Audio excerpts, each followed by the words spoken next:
Eu tô sem óculos porque minha cachorrinha comeu meu óculos. E eu sou míope. Então, às vezes, se vocês olharem pra mim, assim, e for uma coisa meio só de olhadinha, talvez eu não veja, não perceba que é comigo. Eu tô, assim, sem visão.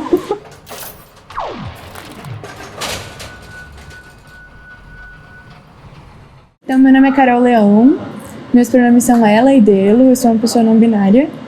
E eu tô no cinema mais ou menos desde 2019, que foi quando eu entrei na UNB, cursando comunicação organizacional. E aí a comunicação organizacional é um curso que tem um pouco de várias partes da comunicação, e uma dessas partes é o audiovisual, que foi a que mais me chamou. Então eu fiz um documentário no primeiro semestre sobre piscina de ondas, e aí me apaixonei por documentários e fui seguindo, fazendo outros documentários desde então, principalmente na área de produção, que é a minha área principal. Mas no documentário do CONIC, que é esse projeto que a gente vai conversar sobre hoje, eu sou diretora geral e tem sido uma experiência muito legal, assim. Além de estar na direção, eu também participo da produção executiva um pouco, é aquela coisa da gente apegada à nossa primeira área, mas está sendo um aprendizado massa estar sendo diretora do documentário do CONIC, ainda a ser nomeado. Antes de a gente começar a falar sobre o documentário do CONIC, eu queria entender como é que você chegou no cinema, principalmente na área documental. Legal. Então, foi muito por conta da UNB mesmo, mas eu sempre gostei muito de cinema, assim, assistia muito filme com meus pais, gostava de brincar, de fazer curtas com os amigos, assim, no celular. E quando eu entrei na UNB e tive a experiência de estar ali mesmo aprendendo coisas mais específicas sobre produção audiovisual e não tanto nesse mundo das ideias, né, do que a gente só sonha e imagina que eu fiquei muito apaixonada. Eu peguei uma disciplina que é como se fosse uma introdução ao audiovisual, assim, se chama Linguagens da Comunicação 1, na UNB, com a professora Erika Bauer. E ela tem também uma trajetória no documentário e propôs que a turma fizesse curta documentários, todo mundo fosse para essa linguagem documental. E aí eu e o meu grupo fizemos o Piscina.doc, que é um curta documental assim, de 10 minutinhos sobre a piscina de ondas, o nosso curta de calouros. E foi uma experiência muito gostosa, assim. Foi meu primeiro semestre da UNB e o único presencial até então, né, até agora que voltou. E a gente se divertiu demais, assim, foi muito gostoso ir pesquisando mais sobre a história da piscina e descobrindo ali aqueles lados de fazer um documentário, um filme que a gente nunca tinha vivido. E aí depois dessa eu fiquei super ligada à área, fui seguindo em outros projetos e outras disciplinas também, tentando continuar no cinema e principalmente produzindo documentários. Eu acho que a principal influência foi porque o documentário da piscina me fez ficar apaixonada por falar sobre Brasília. Eu não nasci aqui, eu nasci em Minas, mas moro aqui desde 2010 e a cidade me apaixona muito, assim. Acho que ela tem histórias muito interessantes, muito diferentes. O documentário da piscina me trouxe essa vontade de falar mais sobre a cidade em outros filmes e também me conectou com a Júlia Mendes, que é a diretora de pesquisa do filme e foi quem trouxe a ideia da gente fazer o doc mesmo. Ela assistiu Piscina e a partir daí entrou em contato comigo pra gente fazer um filme que também falasse sobre a cidade, fosse por esse caminho de forma parecida, mas fosse um espaço pra gente brincar e descobrir também outras linguagens. Agora, por que dar início a esse projeto de falar sobre o CONIC? Então, o CONIC sempre foi um lugar que me deixou muito curiosa, assim, que me atraiu a atenção. Quando eu era pré-adolescente mesmo, eu lembro muito de vir pra cá com minhas vizinhas, comprar uns CDs de bandas de rock, umas luvinhas de redinha. E a gente nem, assim, eram bandas que a gente nem conhecia direito, a gente queria pagar de roqueiras, e o CONIC parecia um lugar de roqueiros. Então eu já tinha essa memória afetiva com aqui, também de outras experiências, então feirinha de histórias em quadrinhos, que é uma área que eu já tive também mais ativa na ilustração. E quando a Júlia veio e me trouxe essa ideia, a gente não se conhecia, ela se apresentou literalmente assim: oi, eu sou a Júlia e eu tenho uma ideia, que tal a gente fazer um filme? Foi uma conexão mágica, assim, que deu muito certo. Eu fiquei muito inspirada pela paixão que ela tinha pro projeto de pesquisa dela, né, que era um projeto de PIBIC sobre o CONIC. E aí a gente foi se encontrando, se juntando, trazendo outras pessoas queridas também pra junto. E qual foram essas histórias que vocês filtraram pra falar aqui dentro? Cara, foi muito difícil pensar num recorte, porque dá pra gente falar sobre o CONIC de vários lados, né, de vários jeitos. O próprio PIBIC dela, que no início foi a nossa inspiração para fazer o filme, acabou seguindo por um caminho um pouco diferente do que a gente decidiu pro documentário mesmo.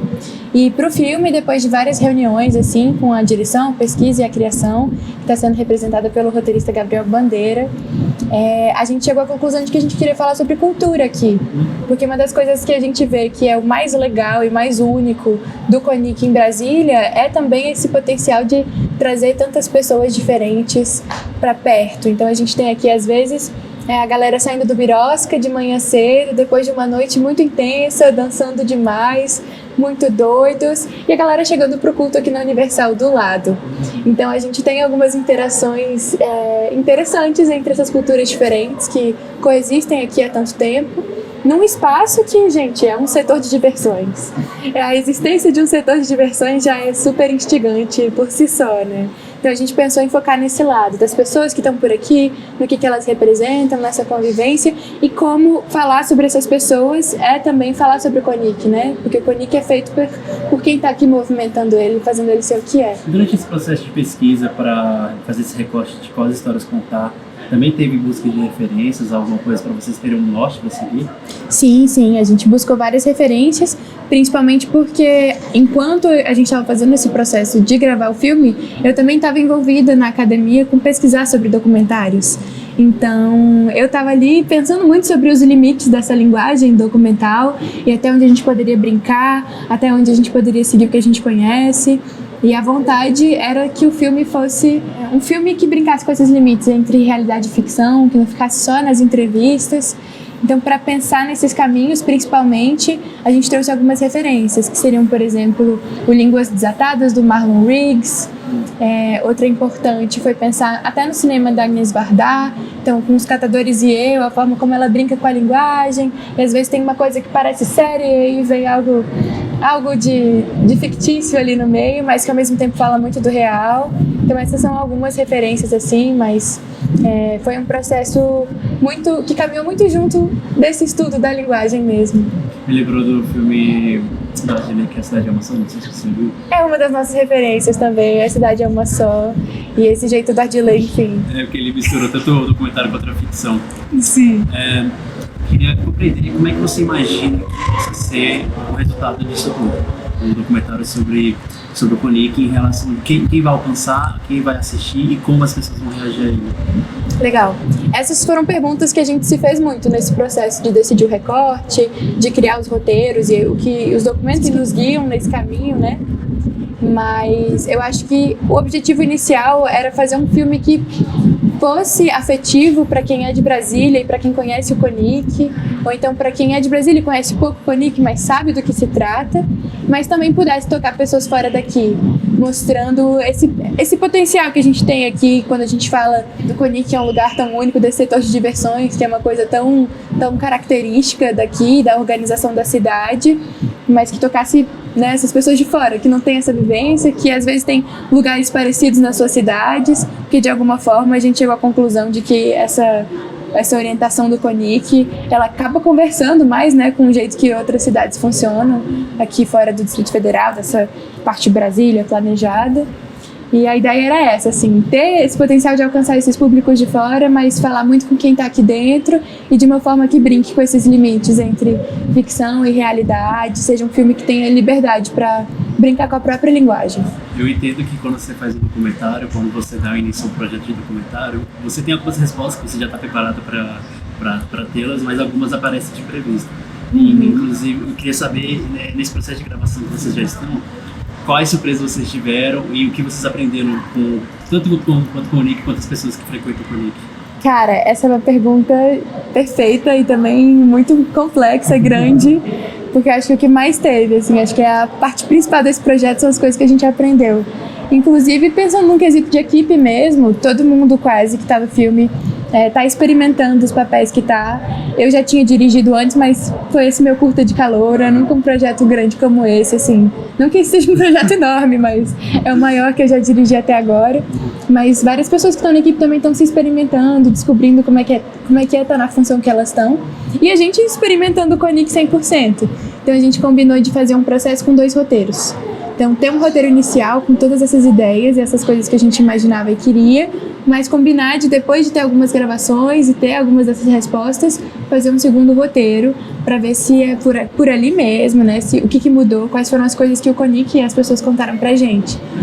E eu acho que as principais coisas que a gente ouviu foram mais sobre sobre esses paralelos também entre as histórias. Então, por exemplo, teve um dia que a gente entrevistou o Alexandre Ribonde, que é um ator de Brasília, que tem muita história com aqui, que frequentava a Boate Aquários, que era uma boate LGBT, que estava ativa nos anos 70, inclusive durante a ditadura. E logo depois conversamos com um Victor, completamente caracterizado em sua persona drag, aqui embaixo no Subdulcina, falando sobre a experiência de estudar na Faculdade Dulcina de Moraes, de frequentar as festas do Subdulcina, hoje também o Birosca, de estar no CONIC como essa geração da comunidade LGBT de hoje. E foi super poderoso ter tido essa conversa com o Alexandre primeiro, e ele contando pra gente as histórias de estar aqui durante a ditadura como pessoa LGBT, fazendo performance, se divertindo e perdendo pessoas queridas. E logo em seguida eu conversar com o Victor contando sobre a experiência de estar aqui hoje. Então eu acho que muito do que foi mexido nas nossas expectativas foi sobre os tempos daqui, essas culturas, como as pessoas se sentem, porque a gente sabe que, enfim, o CONIC é um lugar que tem também um comércio, uma cultura mais ali comercial, não tão voltada só para as diversões como já foi. A gente tem aí o cinema que virou uma igreja. Então eu acho que as surpresas, elas são infinitas, é difícil listar, é difícil falar sobre o que a gente pensou. A gente está nesse momento agora de elaboração desse segundo roteiro. Então é bem a reflexão onde estamos aprofundados, mas foi uma aventura, assim, enorme filmar até aqui. E qual foi a sua entrevista favorita? Tá, nossa, essa pergunta é muito difícil, porque acho que todas elas foram especiais pelos seus próprios motivos. Então a gente tem algumas grandes entrevistas que foram importantes pelo seu peso histórico mesmo com a história do CONIC. Então a gente conversou com a prefeita do CONIC, Flávia Portela, que contou pra gente um pouco mais sobre estar nesse cargo há tanto tempo. Ela está há muitos anos como prefeita do CONIC, viveu muita coisa. Com o Alexandre Ribonde traçando essa fotografia quase assim mental, histórica do CONIC. O Alexandre fala de uma forma muito bonita, é um grande ator. Foi uma entrevista que emocionou a equipe inteira. No final, a gente olhava assim para a equipe por trás filmando, estava todo mundo com os olhos marejados. Foi uma das minhas entrevistas favoritas. Mas assim, nossa, Ivan Presença, livreiro, que tinha um quiosque ali no centro, daquela parte que está com os tapumes hoje, também teve uma conversa incrível com a gente. Acho que é realmente impossível essa. Eu vou só citar esses destaques mesmo, não vou escolher nenhuma. Você sentiu falta de alguma coisa? Ou alguma coisa que estava no roteiro e vocês não conseguiram executar? Ou alguma coisa que vocês perceberam que não vão conseguir, tipo uma pessoa, alguma coisa assim? Pois é, tem várias coisas que a gente ainda não executou, porque a gente está nesse momento de realização, então a gente filmou muito no primeiro semestre, mas a gente chegou em alguns desafios, assim. Então, a nossa equipe é toda voluntária, todos universitários, e todos muito ocupados, porque são muito talentosos, então ficam disputados pelos projetos. Então, a gente teve algumas dificuldades com disponibilidades da equipe para conseguir gravar os próximos sets, e também sentimos que a gente chegou num lugar que, caraca, temos bastante conteúdo, a gente já tem muitas entrevistas gravadas, a gente pode visitar esse material agora para pensar no segundo roteiro.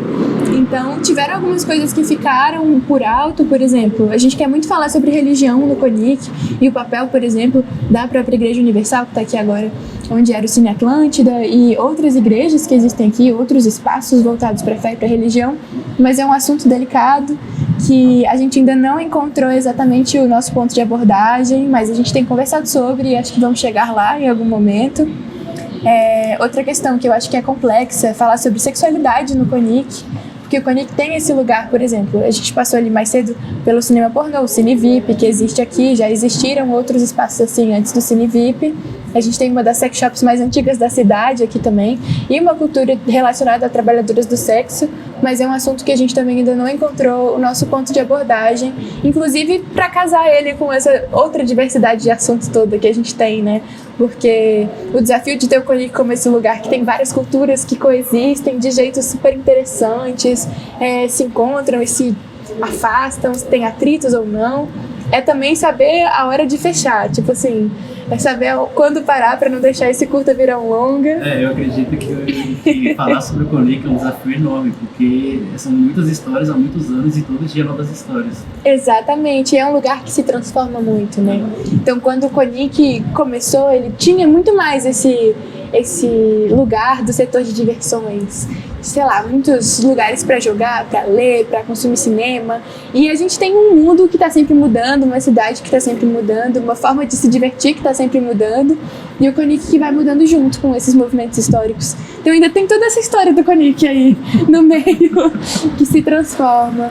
Mas é um desafio legal, assim. A gente tem reuniões longuíssimas, às vezes sem nenhuma conclusão. Às vezes a gente chega, eu, a Júlia Mendes e o Gabriel Bandeira, a Júlia como diretor de pesquisa, o Gabriel como roteirista, eu como diretora.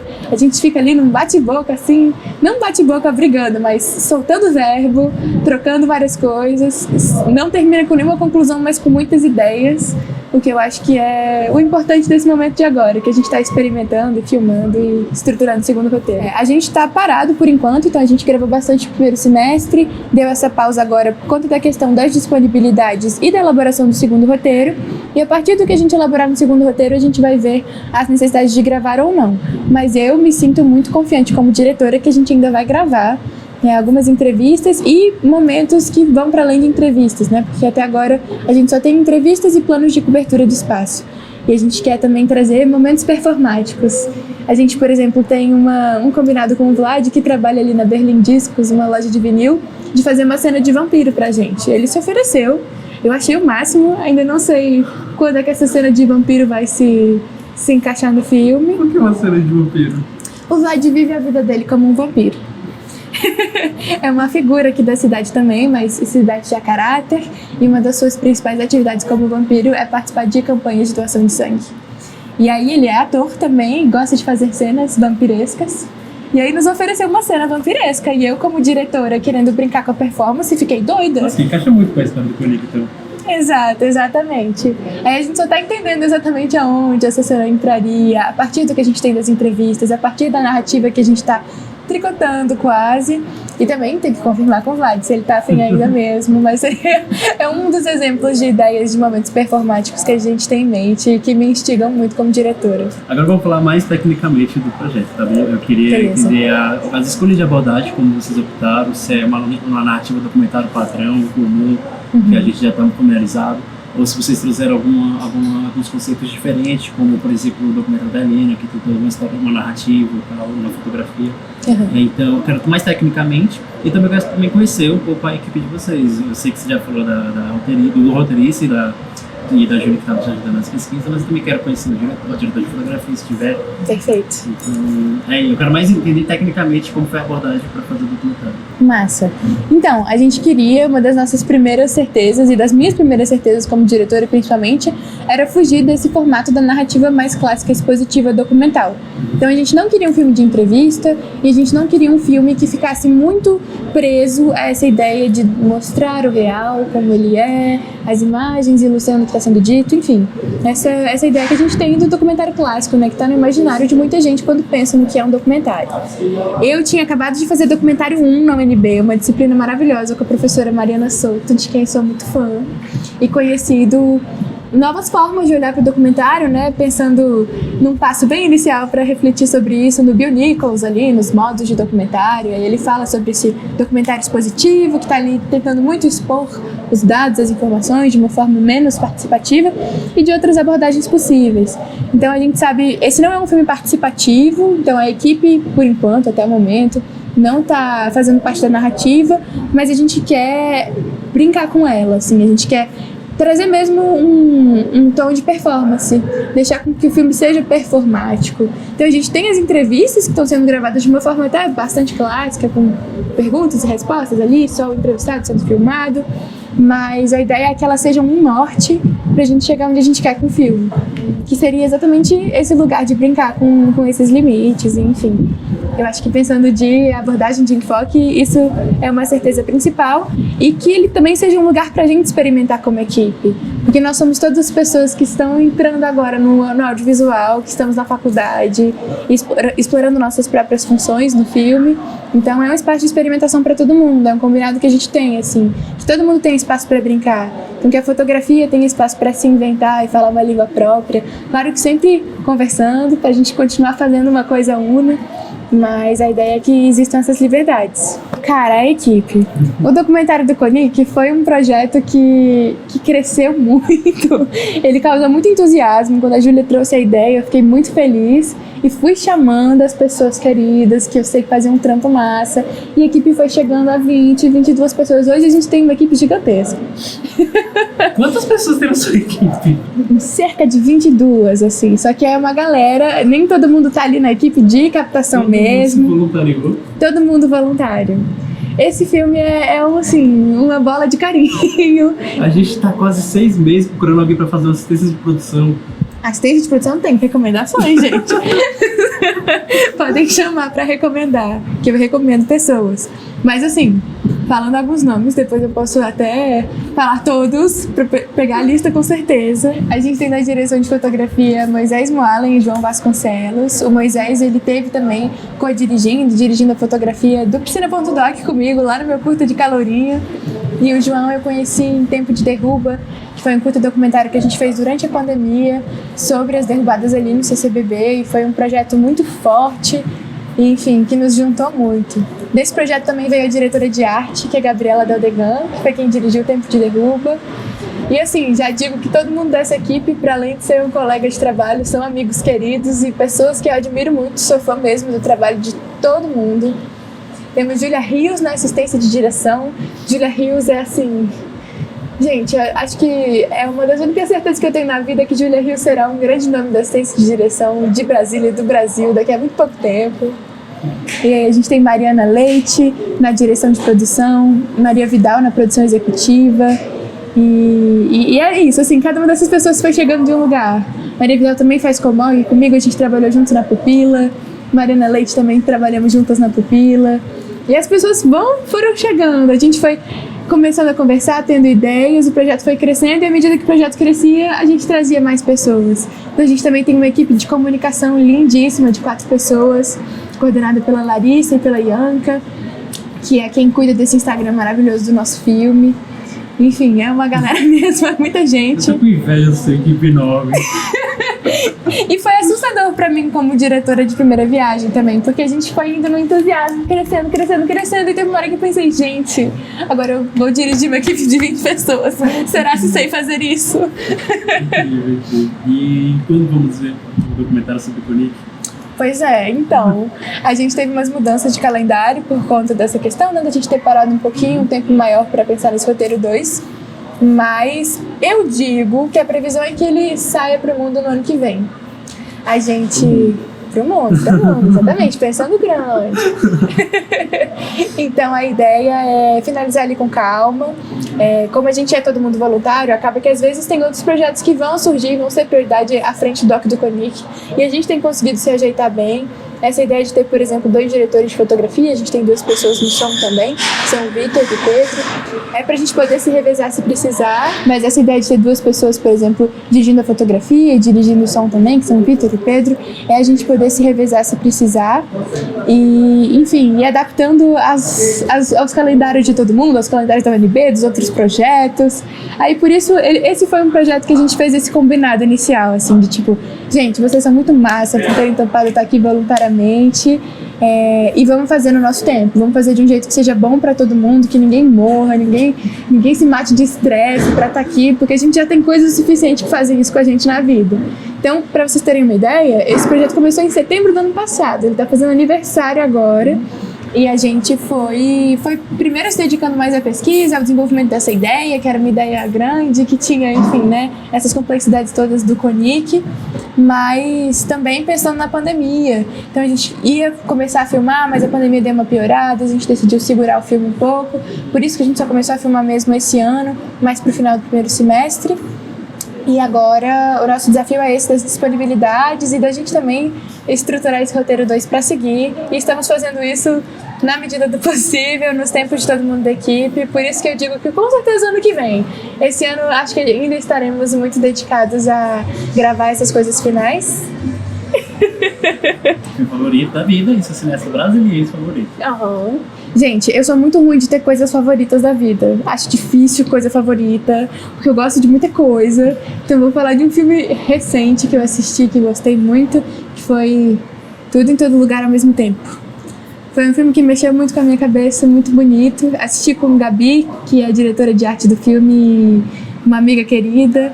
E aí, enfim, ver esse filme com ela foi especial e foi um filme que fez muito bem, assim, no momento. E meu diretor brasileiro favorito, meu cineasta. Pode ser roteirista, pode ser qualquer coisa. Não, perfeito. Meu cineasta brasileiro favorito hoje é Marcelo Dias, que dirigiu Maria Luísa, um filme muito, muito sensível sobre a primeira mulher trans das Forças Armadas Brasileiras. E que, além de ser um grande cineasta, é um grande amigo também. Querido, tive a chance de trabalhar com ele na De Azul. E é isso. Mas assim, responda essa pergunta com um tremelique no coração, porque eu acho difícil coisa favorita. Você quer ser encontrado e quer divulgar também o documentário sobre o Kunick em alguma rede social, alguma coisa do tipo? Sim, sim. Pode ficar à vontade também para falar das suas, tá bom? Não, perfeito. Então, pra me achar, é só procurar por Carol Leão mesmo. No Instagram eu sou Carol Leão, com 2 Os no final. Eu não comentei, mas eu também canto. No YouTube tem umas músicas minhas, se alguém tiver interesse em ver. E o documentário do Kunick também, pesquisando o documentário do Kunick, que não é o nosso nome original, mas é o nosso nome provisório. Enquanto o nosso nome oficial chega, vocês nos encontram. No Instagram, se eu não me engano, é documentário.kunick. E aí é isso, a gente vai atualizando sobre o projeto por lá, vai postando um pouco de cenas do making off, reflexões sobre o próprio documentário, também sobre a nossa campanha de financiamento coletivo, porque esse filme foi financiado 100% por iniciativa de pessoas queridas que nos acompanharam. E eu acho que é isso.